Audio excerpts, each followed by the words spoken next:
Very much. From here, we would like to have several short lectures. In this section, under the theme Carbon Credits and Frontline of Global Sustainability, we have invited 4 companies who are the front runners in this area to give short lectures. First is from Carbon EX, Chief Operating Officer, Mr. Takayuki Kageyama. Please come up to the stage. Please give him a warm round of applause, please.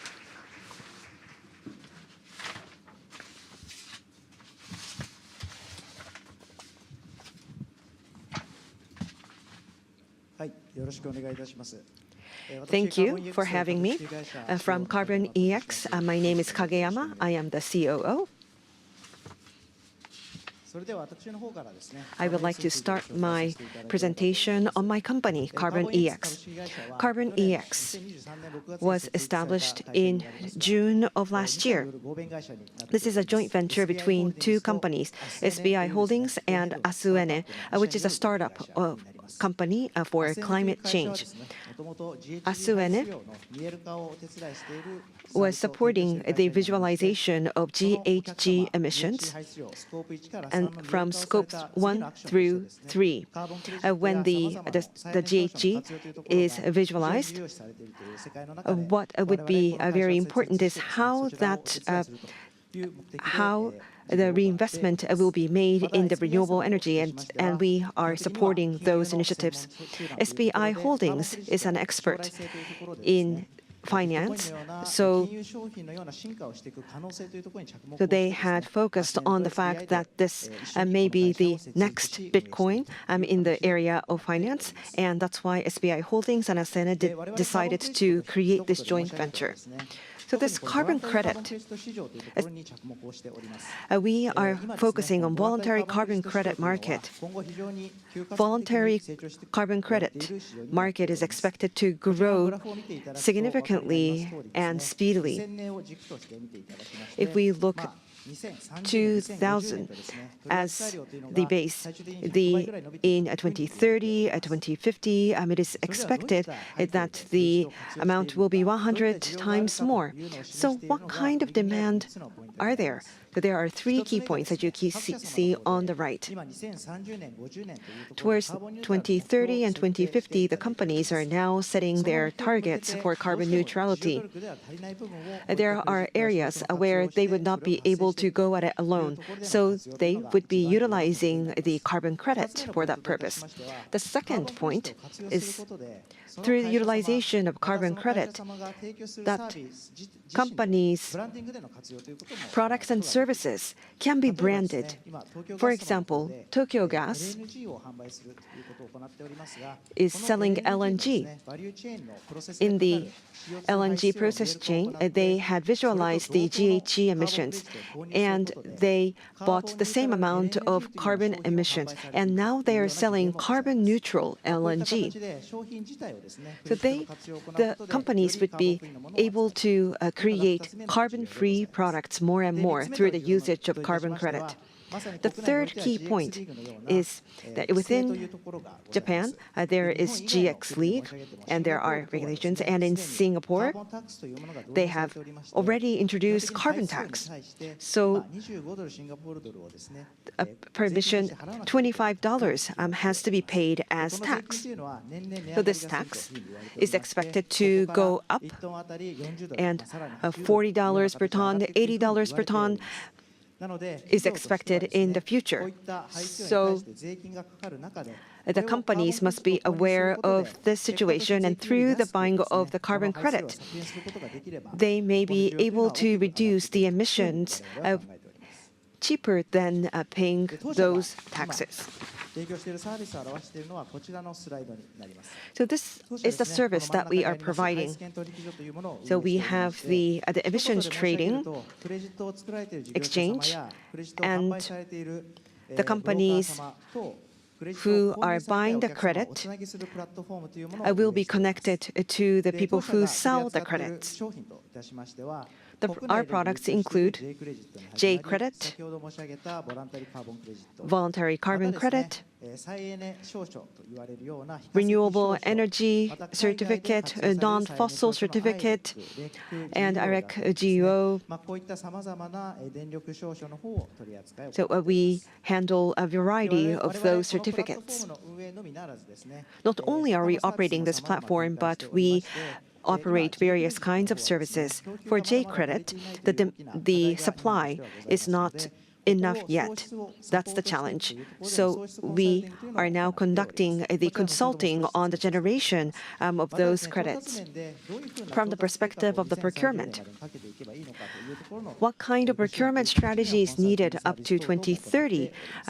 We provide the proposal in the perspective of that from consulting. And the voluntary carbon credit that we use, we are able to tell the customers what rating those credits are. So we are using tools to know what kind of rating those credits have received. So our superiority is that we have both quality and quantity. We use the credit and certificates from various parts of the world, and currently 1,400 companies have already registered with us, and we handle various credit, and we have more than 5 million tons worth of credit. So this quantity is our strength, and we have strength in quality. We are not just operating a platform, but we are dedicated consultant to give advice from generation to procurement, and utilizing the rating the institute, we would be able to improve the quality of the service that we provide. The inquiries that receive a lot from our customers is the consulting related to credit generation. Our characteristic is that we provide one-stop shop support from planning, certification to sales. Of course, we would be able to conduct just a survey, or we would be able to provide the full service from start to finish. And we provide the support services for generation of the carbon credit.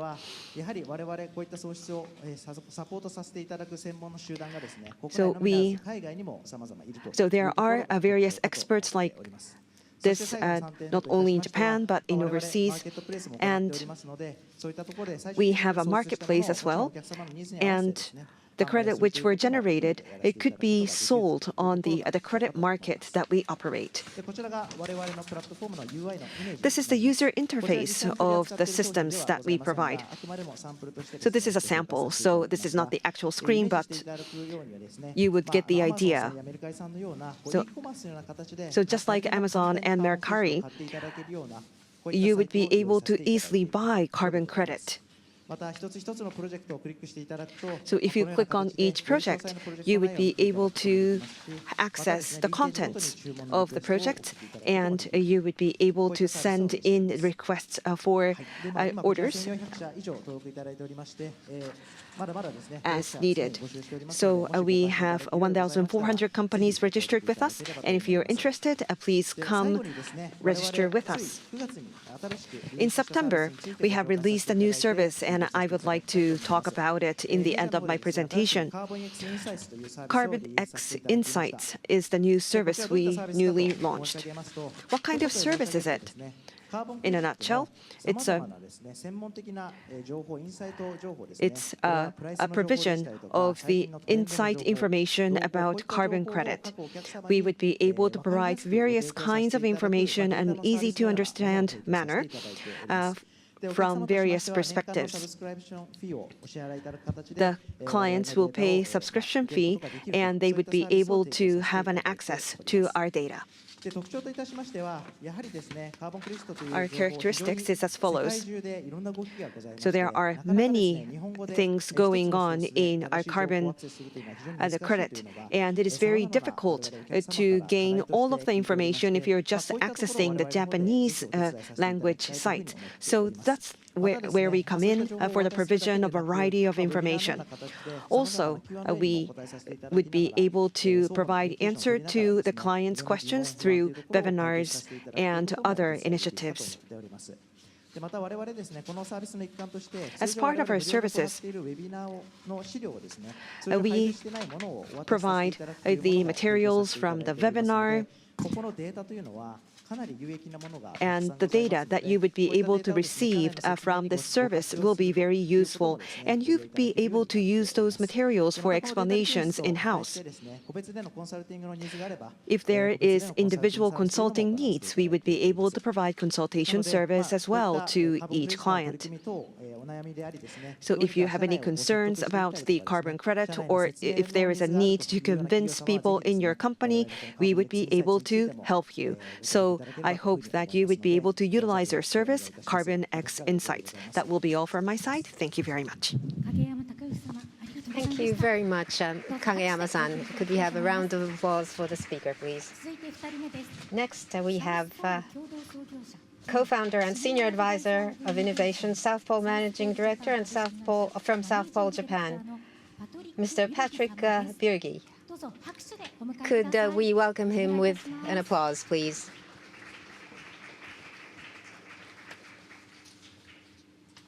Hi, good afternoon, everyone. It's a pleasure to be here. And my name is Patrick Birgi. I'm one of the co-founders of South Pole. We just opened the Tokyo office in July 22. So we have already a small team in Japan and slowly building our presence in Japan. South Pole is one of the global leaders in sustainability advisory and carbon markets. And in my presentation today, I'll talk a little bit about the role of voluntary carbon markets for climate action. We had a few. Thank you very much. Next slide, please. I have it here. Great. So the first slide, I just wanted to put carbon markets and the financial flows related to carbon markets within the context of what is needed according to science. So at the top you see the $5 to $12 trillion figure is what science tells us is the annual finance amount that we need for climate finance by 2030. The current finance levels that we saw in 2022 are at 1.3 trillion. So there is still a gap of 4 trillion to almost more than $10 trillion of annual financial flows that are needed for the transition to achieve the targets under the Paris Agreement. So we're a long way off in terms of finance. But the interesting thing, if we compare these figures of the annual commitments versus the expected losses from climate change, we have an astonishing figure. I think I never put such a big figure in my mouth. It's like $1,300 trillion of financial losses expected due to climate change by the end of the century. So if we compare, you can think about climate change almost like an insurance. We have to pay a relatively small amount compared to the global GDP in the next couple of years or the next decades. But if we don't do that, the financial loss that we will face as humanity and for the global GDP will be much, much bigger, right? So that's, I think, highlights, I think, the importance of climate finance. And when we look at the size of carbon markets in comparison to climate finance, we see that carbon markets are still relatively small. And it's also important to note carbon markets are not the silver bullet. So it's not the only instrument that we need. It's rather a small one, but it can be a very important and impactful one. So just to give you a bit of context, as of 2023, the size of compliance markets, regulated markets, similar to what we have in Japan with the GX League, that's close to $104 billion. And then we have around, the voluntary markets would be around $2 billion, so much smaller. And this particular market, the voluntary carbon market, is expected to grow to $10 to $40 billion until 2030. So we expect significant growth. But if you put this in the context of compliance markets or the overall climate finance, still a relatively small market, but quite important one. And the reason why voluntary markets is important is if we look at global emissions, you can see that we are very far off. So the black line represents the global emissions. And in 2021, due to the COVID pandemic, we had a little dent in emissions. So emissions were pointing in the right direction because of the pandemic. But since then, emissions have gone up or are relatively flat. And then if we take into account all the pledges that were made under the Paris Agreement, which you see in the light blue curve, or current policies, which is the dark blue curve, we have a significant gap compared to the targets of where we need to be, which is this green, the green line at the bottom. So we have a massive gap. And voluntary carbon markets can be an interesting instrument to bridge some of the gap early on while policies become more stringent over time. If we look at Japan, for example, the GX League is becoming mandatory only in 26, and we would expect financial penalties related to a GX League only in 2033. So it will take time until the GX policy in Japan becomes more stringent. But I think it would be, I think, good for companies to avoid, a shift from one day to another and start preparing for that already early on. So to avoid transition risks. And the voluntary carbon market can be an interesting instrument to do that. And so this slide explains the role of voluntary carbon markets within the context of a company and what is regarded as best practice for voluntary action. This is based on the Science-Based Targets Initiative. And what you see in the dark blue line is the business as usual emissions of a company if the company would not take any measure. What science tells us is that we need to decarbonize significantly over time. We have to decarbonize at 6% every year, reaching a 90% reduction by, for example, 2050. And that is represented by the lighter blue in the middle. And that's, I think, the most important thing. Companies have to decarbonize. But while they are decarbonizing, companies are encouraged to contribute to climate change through carbon credits. This would be the yellow surface that you see. And what SBTi tells us is that over time, companies need to start investing in removals to be able to neutralize their residual emissions by 2050. This would be the light blue surface in the beginning, at the bottom. And this is, I think, and for both the yellow surface and the light blue one at the bottom, we need carbon credits. So carbon credits are an important instrument for these two components of a climate strategy according to SBTi. What is a carbon credit? A carbon credit is a financial instrument to support projects that reduce emissions. It covers 6 different greenhouse gases that are defined by the UN and the Paris Agreement. And CO2 is normally used as the common currency for all these 6 gases.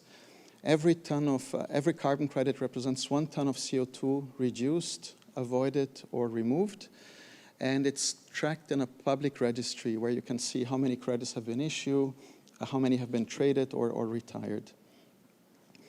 To give you one concrete example of what a carbon project looks like, we have this example here in Guinea. It's about forest restoration for 6,000 hectares of forest in Guinea, working with 40 native species, so it's not a monoculture. It really has also a strong focus on biodiversity, and it works strongly with the local communities, and it will have a positive impact on 2,000 local families across 100 villages. So this shows that climate projects are not only good for the climate, but they can make a significant contribution also to sustainable development and also livelihoods in the developing world. And on the right side, you see some of the things that companies can do to engage in this market. They can engage in transactions. They can also invest in projects and commit for long-term offtakes. And they can also there are many other opportunities around claims that they can make, increase the brand value, and so on. But in general, we see carbon credits as an interesting opportunity for companies to avoid the transition risks in the future, implement already a carbon price today, and have a positive contribution to the climate. And these are the last few slides. One thing I wanted to say about carbon markets is that there are two types of markets that are often confused. We have compliance markets, which will be the GX leak in Japan, and voluntary markets. And they are different in size and have different rules. And in Japan, both markets will coexist. We will have the regulated market through the GX leak, but companies will also be in a position to go beyond the GX leak through voluntary action. So, and here in the slide, I think the time is running out, so I won't have too much time, but you see that there are different standards across the different market types. And we have national markets where we have, for example, J credits in Japan. We have sectoral mechanisms like CORSIA for aviation, and they are approving their own standards. And then we have international transactions under the Paris Agreement. And here Japan is betting on the joint crediting mechanism, or the JCM, as a standard. So this just gives you an overview of the current standards that are used across markets. And in this slide, I also won't go into too much detail, but there is a lot of talk about the moment about the quality and integrity of carbon credits. It's a very complex landscape. And Tommy from B0, who is following me, will tell you more about this, so I won't go into too much detail. But it's just important for you to know that this is a nascent market, still a lot of debate about the right rules, and a lot going on in terms of initiatives to continuously improve the quality of the market over time. So it's not static, it's evolving very fast. And with this, I will close. As I said, South Pole is based in Japan. If you want to talk to us about carbon credits or any such topics, please feel free to reach out anytime. Thank you very much. ありがとうございました。パトリック・ビルギ様でした。 Thank you very much. That was Mr. Patrick Berge. Next, the third speaker is Mr. Tommy Crickets, CEO and co-founder of B0 Carbon. Please welcome him with a round of applause.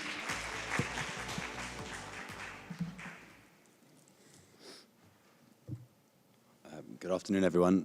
My name is Tommy Ricketts. I'm the CEO and co-founder of a company called B0 Carbon. We're a carbon rating agency.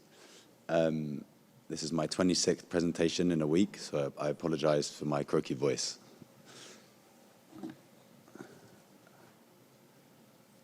Today I'm going to talk to you about four things. One, a little bit of an overview on the Japanese carbon uptake of carbon credits. Two, a little look at carbon markets generally and why they're useful. Three, looking at the use of carbon credits from a ratings perspective, and then I'm going to tell you a little bit about B0 to finish with. But first, I thought it would be quite helpful to show everyone the use of credits in Japan compared to other G7 economies. Between 2018 and 2023, Japan retired in the region of 14 million credits. Over that period, Japanese national emissions were about 5.5 billion tons of CO2.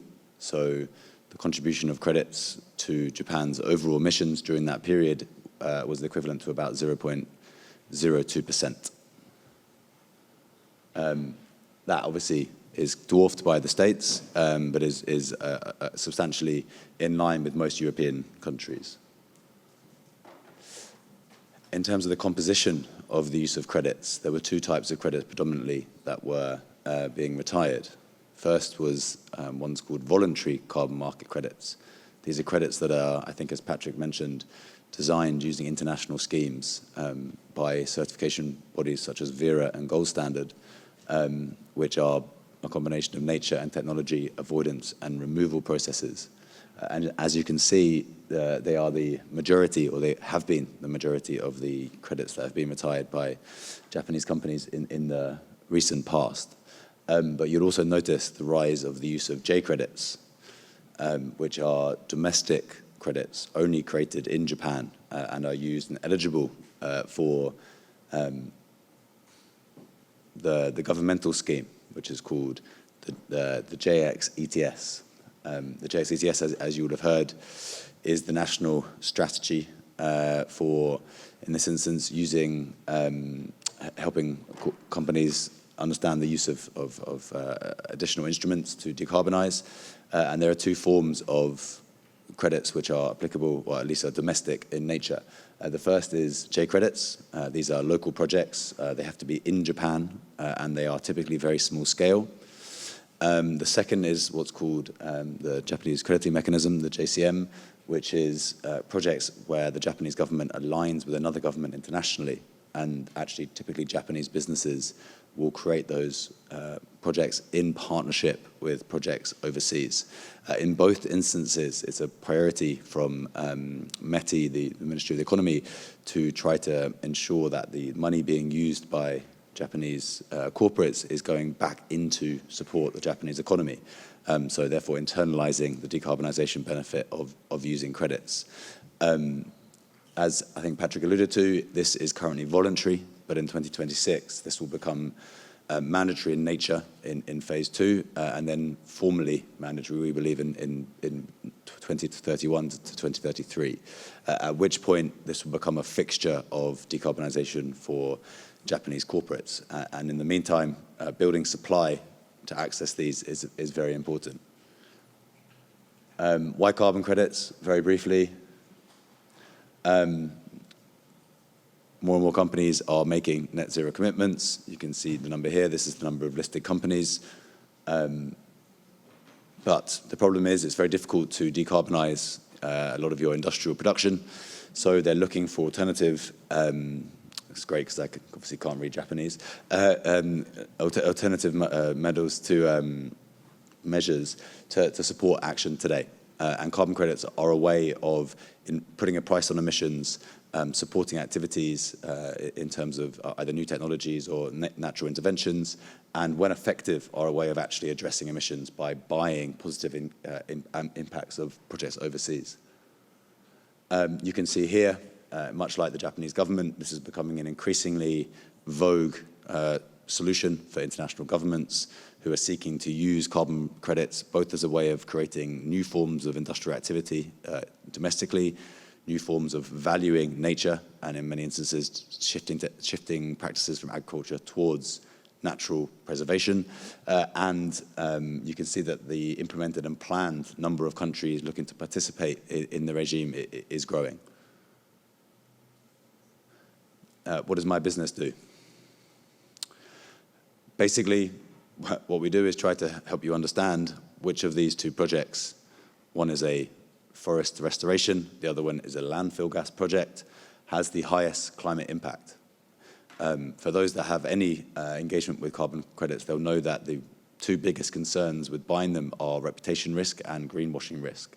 And my business is basically tries to address this by taking the project apart, putting it back together again, and giving you a rating similar to S&P or Moody's between AAA and D, and essentially assessing the probability that a given carbon credit delivers on its claim, which is to avoid or remove a ton of CO2 for a given activity for a given period of time. Those projects which are in the lower end, are the ones that have historically been generated under the voluntary mechanism, and to a large extent are the source of much of the reputational criticism. But our approach is to help reinforce the market by showing what good practice looks like, and obviously that is a tool both for suppliers and buyers in the market. There are a number of initiatives going on to improve the quality of credits globally. Things like the ICVCM, which is a international non-governmental agglomeration of organizations looking to increase the threshold standards for issuing credits, and carbon ratings are seen as part of the architecture for assessing quality internationally, and we hope increasingly for domestic markets such as J credits. Just finally, B0. Everyone will be proud to hear that I came up with the idea of B0 when I was here in 2019, 5 years ago, almost to the day. And since then, we have grown to be the leading carbon rating agency globally. We have companies across the world, more than 100 listed companies use our services from across the value chain. Here are some of the examples, including Japanese clients, banks, commodity houses, energy companies, tech companies, exchanges, corporates, airlines, etc., all seeking to understand the quality of carbon projects. Our company is 170 people, about 183 today, I believe, mostly made up of scientists. We have one of the largest independent teams of scientists working in the carbon market globally, which is more than 80 PhDs, who I believe have published or been cited in more than 20,000 academic papers, including many of the organizations there. We also have more than 40 partnerships with leading space agencies, universities, and data providers in the market, all to enrich the work that we do so that we can provide additional analysis and keep it up to date. Finally, why am I here? To obviously meet Japanese clients and try to convince them of the benefits of ratings. But in simple terms, carbon ratings will help, we believe, help domestic Japanese markets grow because they'll provide additional confidence in the underlying impact of the instruments. They'll find a system to understand them so that if they are attacked or criticized by the press or other parties, you can understand the risks. And ultimately, our objective is just to make sure that money can funnel into deserving projects for nature and technology restoration, such that we achieve climate action. I'm Tommy Ricketts. Thank you very much for listening.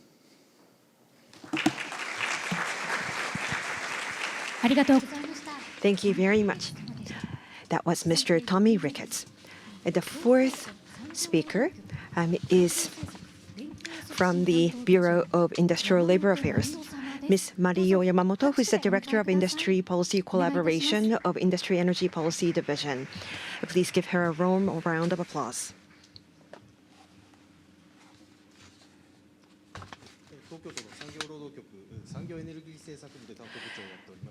So my name is Yamamoto, and I am the Director of Industry Policy Collaboration of the Bureau of Industrial Labor Affairs.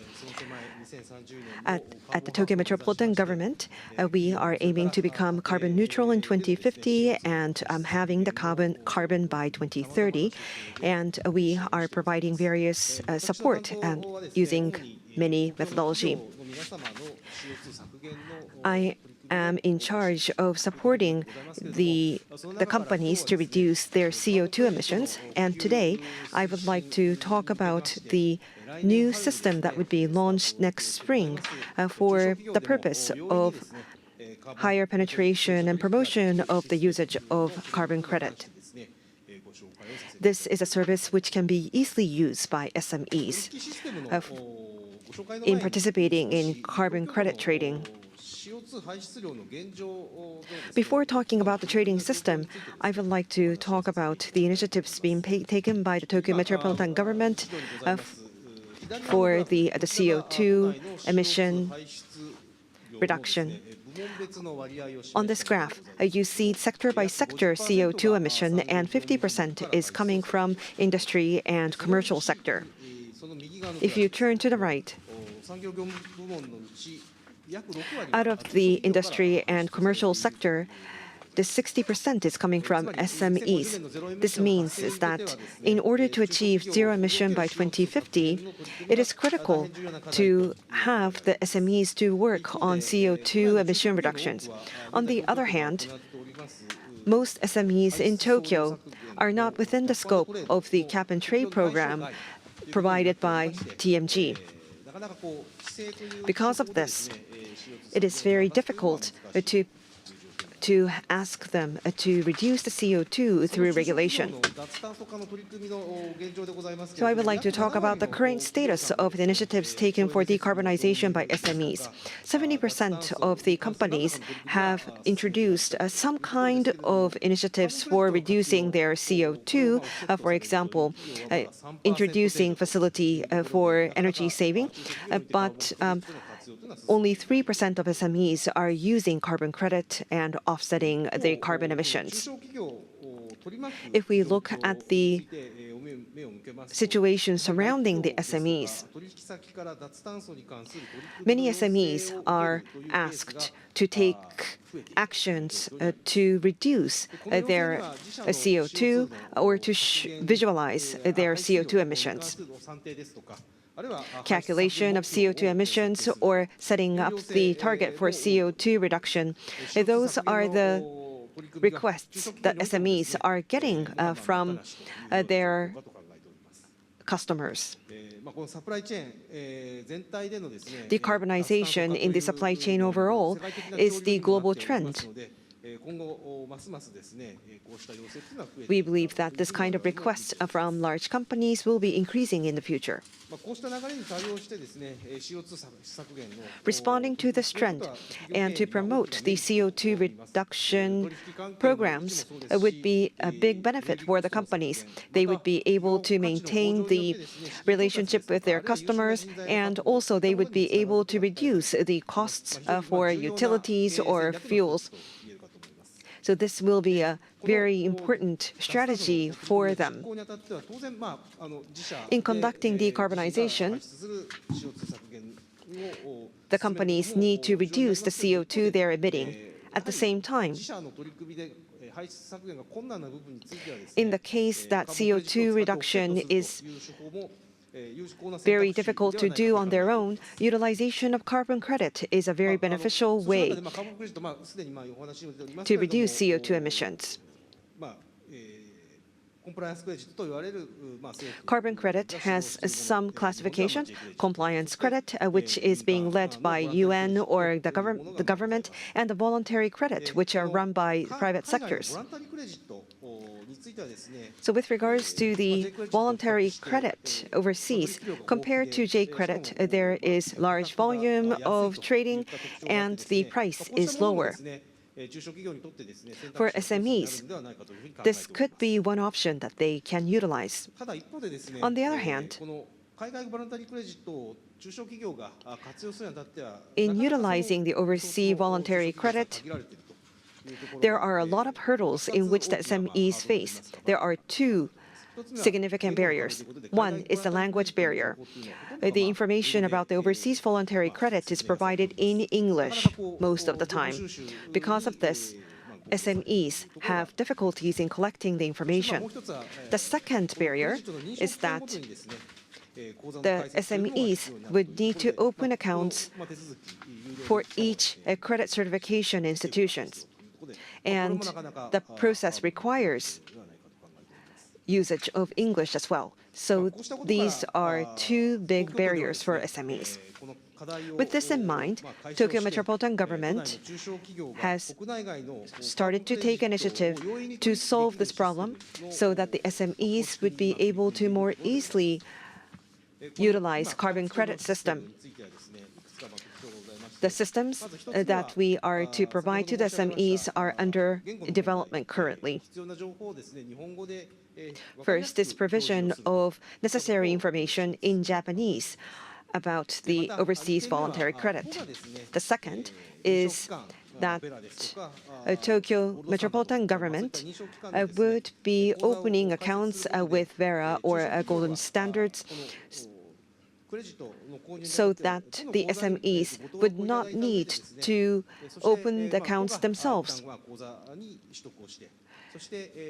The Tokyo Metropolitan Government would be opening the account, and the credit will be registered with the Tokyo Metropolitan Government, and the Tokyo Metropolitan Government will be providing the token to SMEs.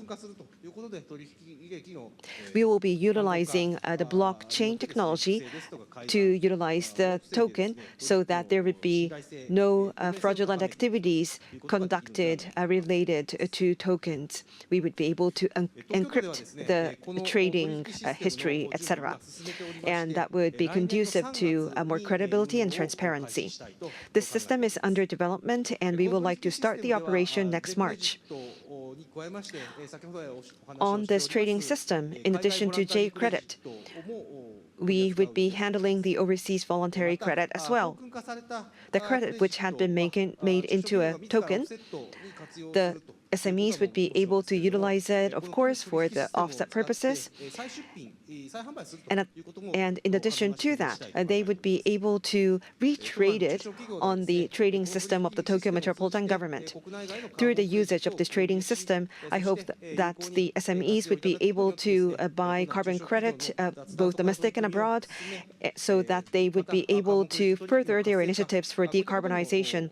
And we would like to contribute to more active carbon credit trading. I hope that the SMEs would be able to utilize this system when it's launched. Thank you very much for your kind attention. Thank you very much, Mr. Mario Yamamoto.